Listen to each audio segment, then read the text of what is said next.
The morning fog lay heavily over the Greenwood cemetery, weaving like pale ghosts between the trees as if nature itself mourned, alongside the lonely man kneeling before a marble headstone.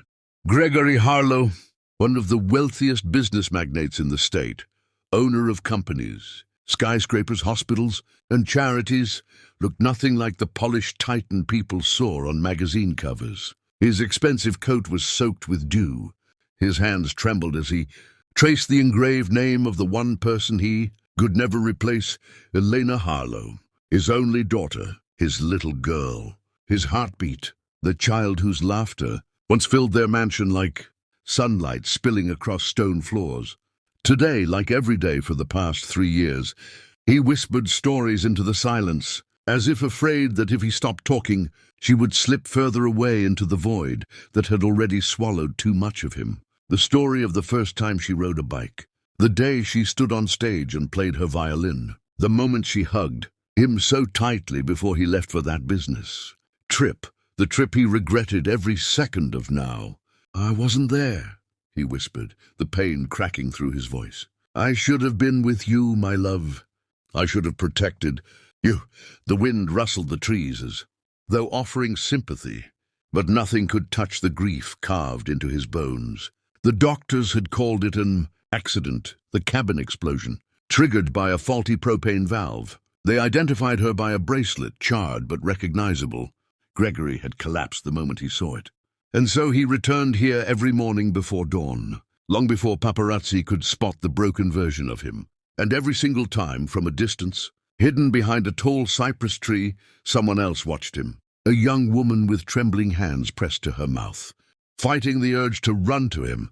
Her name was Elena. She was alive, but fractured, haunted, and terrified to reveal herself. 3 years ago, the explosion had been no accident. Elena had discovered sensitive company documents, illegal money routes, forged charity records, involvement in medical scams, connected to someone inside her father's empire. She had been naive, thinking exposing the truth would protect her family. Instead, it put a target on her back. The cabin explosion was no malfunction. It was meant to erase her. But the killers failed. She survived, dragged from the burning wreckage by an unknown passerby who vanished without leaving a name. She awoke in a rural clinic with amnesia and burns along her side, barely clinging to life. Weeks passed, months. Pieces of memory returned in shards, her father's voice, her violin, flashes of the mansion's garden, and a deep, instinctive fear that she was not safe. When the news reported her confirmed death, she believed staying hidden was the only way to shield her father. She traveled from city to city, working odd jobs under different names. But 3 months ago, by chance or destiny, her memory returned completely. With it came a longing she could no longer fight. She came back intending only to see him once, just to confirm he was okay. But she found him kneeling at her grave, breaking a little more every day, whispering apologies she never wanted from him. And so she came again the next day, and the next, watching him mourn a daughter who breathed just a few feet away. Every day she wrestled with the same question: if I show myself, will I destroy his world again? Gregory wiped his tears and set down a bouquet of white lilies, her favorite. His voice cracked. "If I could have one more moment with you, just one." He pressed his forehead to the cold stone. "I would give everything I own." Her heart twisted painfully.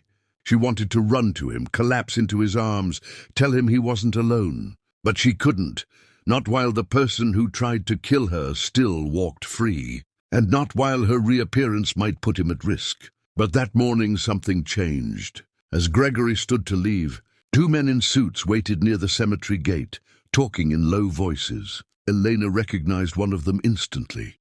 The man she had seen in the cabin the night of the explosion.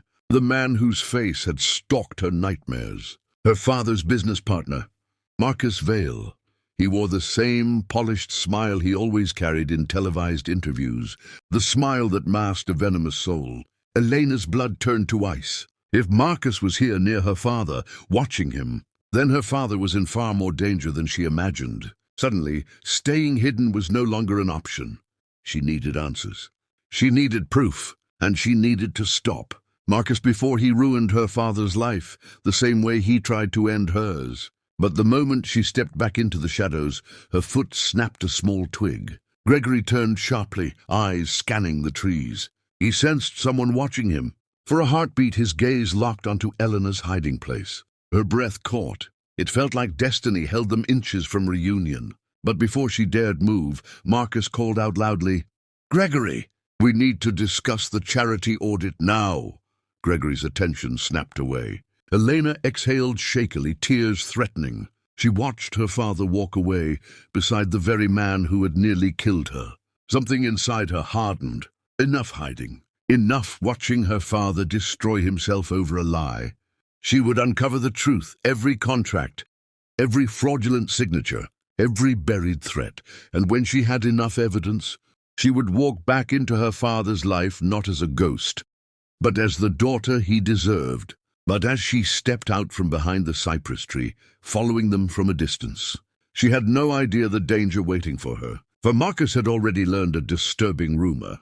A young woman matching Elena's description had been seen near the cemetery, and Marcus' veil never left loose ends. And so the battle began, the daughter fighting to return home, and the millionaire father drowning in sorrow, unaware that the truth was about to shatter his world and save it all at once. Night settled over the city with heavy shadows, the kind that seemed to swallow sound and sharpen fear. Elena moved through the mansion grounds like a ghost, avoiding cameras, timing her steps with the rotating security lights. Everything was familiar yet hauntingly foreign.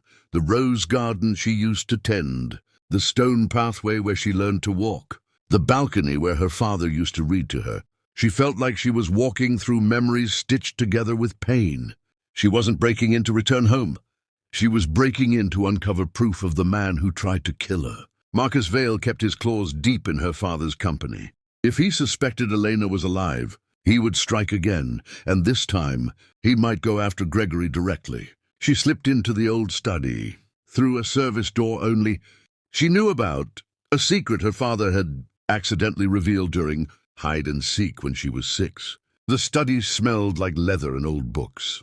She paused, letting the wave of nostalgia pass, then hurried toward the locked drawer her father never let anyone touch. She remembered the combination, not because he told her, but because she once watched him enter it 1,000 times while pretending to nap on the couch. Inside were files outlining the charity funds, medical grants, and overseas research accounts. She scanned through them with shaking hands. Fraudulent transactions jumped out immediately. Unauthorized transfers, altered signatures, manipulated receipts, all under her father's name, but done without his knowledge. Marcus had framed him. She swallowed down a sob. This could ruin Gregory. Everything he built, everything he stood for. She copied every file to a flash drive, the weight of responsibility crushing her chest. Suddenly she heard footsteps, heavy, deliberate, coming closer. She froze. The door creaked open. A tall figure entered, silhouette against the hall light. Elena held her breath. If it was Marcus, she was cornered. But the figure paused, flicked on the lamp, and her heart nearly stopped.